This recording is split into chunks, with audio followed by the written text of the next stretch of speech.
Assalamualaikum warahmatullahi wabarakatuh. Yang saya hormati Bapak atau Ibu guru dosen dan para tokoh pendidikan serta hadirin yang berbahagia. Dan yang saya banggakan generasi muda, harapan bangsa, rekan-rekan pelajar dan mahasiswa. Segala puji bagi Allah Subhanahu wa taala, Tuhan semesta alam yang telah melimpahkan rahmat dan karunia-Nya sehingga kita dapat berkumpul dalam keadaan sehat, penuh semangat.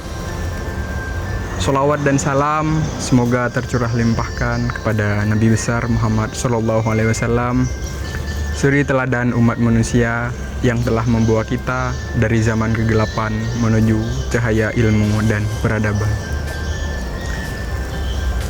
Hadirin yang saya hormati, kita semua tentu sudah tidak asing lagi dengan istilah generasi emas 2045. Istilah ini merujuk pada masa ketika Indonesia itu genap berusia 100 tahun. Sebuah momentum bersejarah yang diimpikan menjadi tonggak kejayaan bangsa. Saat itu kita berharap Indonesia menjadi negara maju, berdaulat, adil dan makmur. Namun, pertanyaan penting yang harus kita jawab bersama adalah apakah kita sudah benar-benar mempersiapkan generasi yang mampu mewujudkan cita-cita besar tersebut? Kunci keberhasilan dari generasi emas 2045 bukan hanya terletak pada pembangunan infrastruktur fisik atau pertumbuhan ekonomi. Yang lebih penting justru adalah pembangunan sumber daya manusia, khususnya dalam aspek utama karakter dan literasi digital. Yang pertama, membangun karakter yang kuat. Karakter merupakan pondasi utama dalam membentuk kepribadian bangsa. Tanpa karakter, kecerdasan dan keahlian tidak akan membawa manfaat yang hakiki.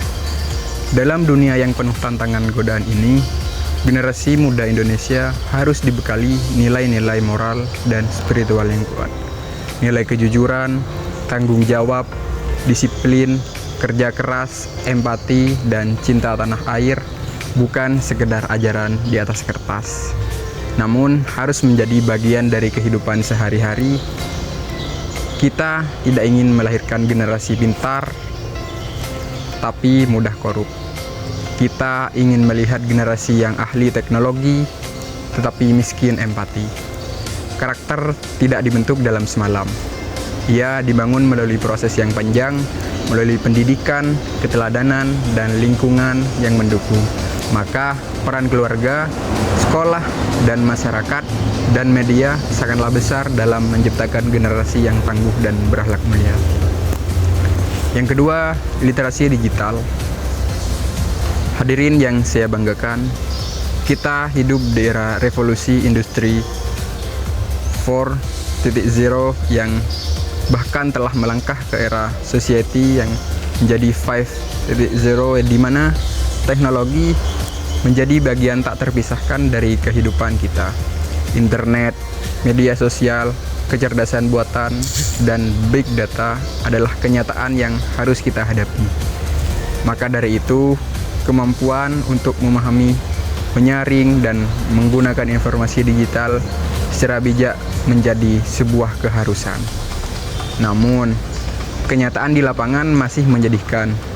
Banyak dari kita, terutama generasi muda, belum memiliki literasi digital yang baik. Masih mudah terjebak hoaks, terprovokasi oleh informasi palsu. Bahkan, tak jarang menjadi pelaku penyebar ujaran kebencian. Padahal, seharusnya kemajuan teknologi menjadi alat untuk membangun, bukan untuk menghancurkan. Jadi, literasi digital bukan hanya tentang bisa mengoperasikan gadget atau aktif di media sosial.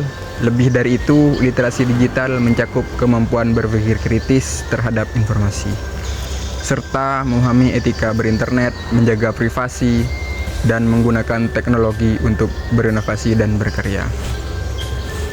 Membangun karakter dan literasi digital bukan pekerjaan satu pihak saja. Pemerintah harus hadir dengan kebijakan yang mendukung dunia. Pendidikan harus melakukan transformasi kurikulum. terutama keluarga, harus menjadi sekolah pertama bagi pembentukan nilai, dan kita para generasi muda harus menjadi pelaku perubahan itu sendiri. Mari kita ubah cara pandang kita terhadap dunia digital. Gunakan media sosial untuk menyebarkan inspirasi, bukan provokasi. Gunakan teknologi untuk mencipta, bukan meniru semata.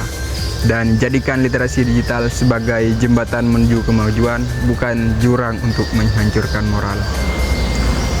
Hadirin yang saya muliakan, Indonesia tidak kekurangan sumber daya alam, tetapi masa depan bangsa ditentukan oleh kualitas manusia yang mengelolanya.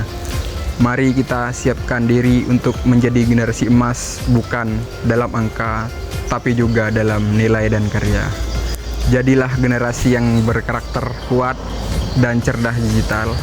Jadilah generasi yang tidak hanya mampu beradaptasi, tetapi juga berkontribusi dalam menciptakan Indonesia yang lebih baik. Semoga Allah Subhanahu wa Ta'ala selalu membimbing kita semua dan meridhoi langkah perjuangan kita menuju Indonesia yang lebih adil, maju, dan bermartabat. Assalamualaikum warahmatullahi wabarakatuh.